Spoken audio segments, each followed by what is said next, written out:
সুপ্রিয় শিক্ষার্থীরা, তোমরা এই প্রশ্নটা ভালোভাবে দেখে নাও। এই প্রশ্নটি মির্জা আহমেদ ইস্পাহানি স্মৃতি বিদ্যালয় এই স্কুলে কিন্তু এসেছে। এখন এই প্রশ্নটা তোমার স্কুলে আসতে পারে হুবহু, আবার নাও আসতে পারে, আবার আংশিক কমন পড়তে পারে, অর্থাৎ 60, 70, 80, 90 এরকমও কিন্তু কমন পড়তে পারে। অনেকেই কমেন্ট করতেছে যে তাদের পরীক্ষায় হুবহু কমন পড়তেছে, কমন পড়তেছে না। এটা কিন্তু কমেন্টের ভিত্তিতে আমি কথাটা বলতেছি। আবার অনেকেই বলতেছে যে কোনো কমনই পড়ে নাই। তো সম্পূর্ণটাই ডিপেন্ড করতেছে তোমাদের ভাগ্যের উপর, ঠিক আছে, কমন পড়বে কি না।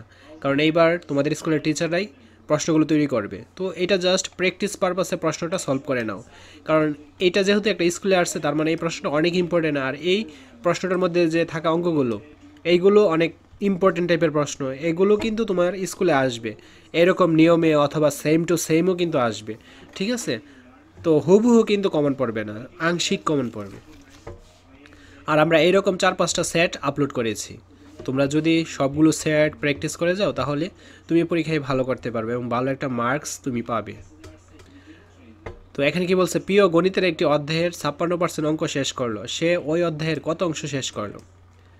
তো এগুলো কিন্তু এই গাইডে দেওয়া রয়েছে বা বইয়ে দেওয়া রয়েছে, তোমরা এই টাইপের অঙ্কগুলো করেছো। এখন জাস্ট এখানে এই যে 56 এরকম মানগুলো চেঞ্জ করা হয়েছে। তো মানগুলো চেঞ্জ করলেও যেন পরীক্ষায় আসলে পারা যায়, প্র্যাকটিসটা করে যাবে। কোনো পরীক্ষায় একজন শিক্ষার্থী মোট 600 নম্বরের মধ্যে 450 নম্বর পেল, সে শতকরা কত নম্বর পেল? 8:12 এর সমতল অনুপাত কোনটি? পরিমাপের আদর্শ পরিমাপটি কী নামে পরিচিত? কোন পদ্ধতিতে ফুটকে দৈর্ঘ্য পরিমাপে একক হিসেবে ব্যবহার করা হয়? 1 সেন্টিমিটার ইকুয়ালস টু কত মিলিমিটার? নিচের কোনটি ধ্রুবক? বীজগাণিতিক রাশির ক্ষেত্রে। তারপর গণিত শাস্ত্রে কোন ধরনের শাখা, যা চলকের নির্দিষ্ট মানের জন্য বামপক্ষ ডানপক্ষ সমান হয়, তাকে কী বলে? সমীকরণের উভয় পক্ষে কী বসালে উভয় পক্ষ সমান হয়? একটি খাতার দাম X টাকা, একটি কলমের দাম Y টাকা এবং একটি পেন্সিলের দাম Z টাকা। তো প্রশ্ন হলো, 2টি খাতা ও 5টি পেন্সিলের মোট দাম কত? 5টি খাতা ও 4টি কলমের মোট দাম থেকে 2টি পেন্সিলের দাম বাদ দিলে কত হবে, তা বীজগাণিতিক রাশির মাধ্যমে প্রকাশ করো। X ইকুয়ালস টু 25 টাকা, Y ইকুয়ালস টু 5 টাকা এবং Z ইকুয়ালস টু 10 টাকা হলে 8টি খাতার ডজন কলম ও অর্ধ ডজন পেন্সিলের মোট দাম নির্ণয় করো। তারপর a equals to 5x minus 2y plus 3z, b equals to 2x minus 2y plus z, c equals to x plus y equals to 4z। তোমরা বার্ষিক পরীক্ষার ফাইনাল রিভিশন দিয়ে নাও। এটা থাকবে সম্পূর্ণ free model test. Video link comment এবং description বক্সে দেওয়া থাকবে। আজ এই ক্লাসগুলো বুক করে। সি রাশিটির পদগুলোর সহগের সমষ্টি কত? 2a plus 3b minus c এর মান নির্ণয় করো। 2b minus 4c minus a এর মান নির্ণয় করো। তারপর 3টি ক্রমিক স্বাভাবিক জোড় সংখ্যার সমষ্টি 78। আয়তকার একটি বাগানের দৈর্ঘ্য প্রস্থের দ্বিগুণ। সবচেয়ে ছোট সংখ্যা x হলে অপর সংখ্যা দুটি x এর মাধ্যমে লিখো। সংখ্যা 3টি নির্ণয় করো। বাগানটির পরিসীমা সংখ্যা 3টি সমষ্টি সমান হলে বাগানটির দৈর্ঘ্য প্রস্থ নির্ণয় করো। তোমরা গাইড থেকে এরকম অ্যান্সারগুলো বের করে বা এরকম নিয়মের অঙ্কগুলো বের করে প্র্যাকটিসটা করে নাও। তারপর দেখো 8 নং একটা চিত্র দেওয়া রয়েছে। বলছে কি, এবিসিডি সামুদ্রিকের পরিসীমা 180 মিটার। সামুদ্রিক ক্ষেত্রফল যৌক্তিক ব্যাখ্যা সহ নির্ণয় করো। দেখাও যে সামুদ্রিকের ক্ষেত্রফল ইকুয়ালস টু ত্রিভুজ ক্ষেত্রে এ বি ডি এর দ্বিগুণ। কয়েকজন শিক্ষার্থী থেকে প্রাপ্ত সংখ্যাগুলো হলো। তো এখানে দেখো উপাত্তগুলো দেওয়া রয়েছে, ঠিক আছে। এই উপাত্তগুলো ভিত্তিতে আমাদের বলছি কি, উপাত্তগুলো বিন্যস্ত করো। বিন্যস্ত বলতে ছোট থেকে বড় অনুসারে সাজাও। উপাত্তগুলোর মধ্যক ও প্রচুরক নির্ণয় করো। টেলি চিহ্ন ব্যবহার করে সারণী তৈরি করো। তারপর একজন শিক্ষার্থী 20 থেকে 40 পর্যন্ত সংখ্যাগুলোর মধ্যে নিম্নের সংখ্যাগুলো লিখো। তো এখানে উপাত্তগুলো দেওয়া রয়েছে। তো উপাত্তগুলোর ভিত্তিতে আমাদের প্রশ্ন করছে, প্রদত্ত সংখ্যাগুলো মানের ক্রম অনুসারে সাজাও, অর্থাৎ ছোট থেকে বড়। গড় ও মধ্যক নির্ণয় করো। সারণী তৈরি করে প্রদত্ত তথ্যপত্রের রেখাচিত্র অঙ্কন করো। আর এমসিকিউ আর বহু নির্বাচনী প্রশ্নের এই যে 12 নম্বরটা, ঠিক আছে, এগুলো কিন্তু দেখাই নাই তোমাদের, এগুলো দেখে নাও। এ বি সি যে কোনো সংখ্যা এ ইকুয়ালস টু বি হলে যার দৈর্ঘ্য প্রস্থ উচ্চতা নেই তাকে কি বলে? জাস্ট উলটপালট হয়ে গেছে আর কি। এটা এর আগে আসার কথা, কিন্তু এইটা পিছনে পড়ে গেছে। আচ্ছা, সমস্যা নাই। এখানে দেখো, ফুটবল কী ধরনের বস্তু? রনির বয়স 12 বছর হলে পরিসংখ্যানের ভাষায় 12কে তুমি কি বলবে? তারপর এক কথায় উত্তর। রাহি ও রিমির বয়স যথাক্রমে 12 বছর ও 14 বছর। তাদের বয়সের অনুপাত কত? 100/1 ইকুয়ালস টু কত পার্সেন্ট? দৈর্ঘ্য পরিমাপের প্রচলিত পদ্ধতি কয়টি? কিসের দ্বারা মেট্রিক পদ্ধতিতে পরিমাপ করা সহজ হয়? 5x মাইনাস 9 ইকুয়ালস টু কি? সমীকরণে চলকের মানকে কি বলে? পানির বোতল কত মাত্রিক বস্তু? যার নির্দিষ্ট দৈর্ঘ্য নেই তাকে কী বলে? ফারার বয়স 12 বছর, পরিসংখ্যানের ভাষায় একে কী বলে?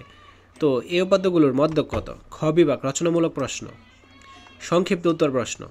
নিচের প্রশ্নগুলোর উত্তর দাও। পিতা ও কন্যার বয়সের অনুপাত 3:1। পিতার বয়স 45 বছর হলে কন্যার বয়স কত?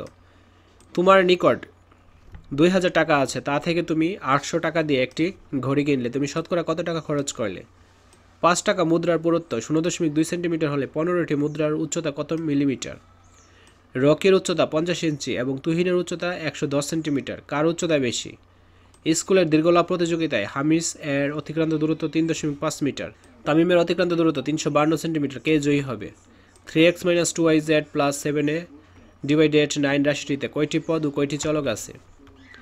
তারপর মোমো দোকান থেকে প্রতি ডজন কমলা 1 টাকা, প্রতি হালি কলা ওয়াই টাকা ধরে 1 হালি কমলা ও 1 ডজন কলা ক্রয় করে তার কত টাকা খরচ হলো? বীজগাণিতিক রাশিতে প্রকাশ করো। 3টি ক্রমিক স্বাভাবিক সংখ্যার যোগফল 42, ছোট সংখ্যাটি x হলে প্রদত্ত তথ্যটিকে সমীকরণের মাধ্যমে প্রকাশ করো। 7x + 16 = x + 2, x এর মান কত? একটি ঘনকের ধার 7 ইঞ্চি, এর সমগ্র তলের ক্ষেত্রফল কত? একটি আয়তাকার মাঠের দৈর্ঘ্য 16 মিটার এবং এর ক্ষেত্রফল 144 বর্গমিটার। এর চারদিকে বেড়া দিতে প্রতি মিটার 13 টাকা দরে কত খরচ হবে? 1 থেকে 20 পর্যন্ত মৌলিক সংখ্যাগুলোর গড় কত? তারপর এই উপাত্তগুলোর প্রচুরক নির্ণয় করো। তারপর এখানে রয়েছে রচনামূলক প্রশ্ন, দৃশ্যপট নির্ভর, যে কোনো 7টি প্রশ্নের উত্তর দিতে হবে। একটি দোকানে 1800 টাকার পণ্য 20% কমে বিক্রি করা হলো। 20%কে সাধারণ ভগ্নাংশে লঘিষ্ঠ আকারে প্রকাশ করো। পণ্যটির বিক্রয় মূল্য কত? পণ্যটি কত টাকা বেশি দামে বিক্রি করলে 10% লাভ হতো? তারপর তামা ও লোহা মিশ্রিত একটি গোলকে তামার পরিমাণ 72 গ্রাম এবং তামা ও লোহার ওজনের অনুপাত 6:7 গ্রাম এবং তামা ও লোহার ওজনের অনুপাত 6:7 গ্রাম।